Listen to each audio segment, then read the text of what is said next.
لتحضير التبولة عندي هون 3 حزم من البقدونس، نقيتهم ونقعتهم كتير منيح بالملح والخل، وصفيتهم من المي وفرمتهم كتير ناعم بهذا الشكل.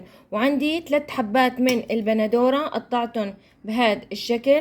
عندي نعنع أخضر قطفتهم ورق بهذا الشكل. وعندي خس أو كابوتشا كمان فرمته كتير ناعم، وحبة بصل أخضر فرمته كتير يابس، وملعقة صغيرة من الملح، وربع ملعقة من الفلفل. رح ضيفهم بهذا الشكل.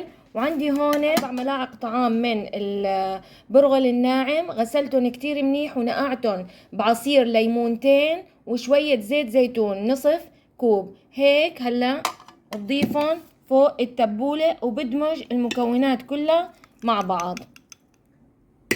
أطيب صحن تبولة صار جاهز معنا، زينته بورق النعناع والخس، ما شاء الله كتير طيبة. جربوها وقولولي رأيكم.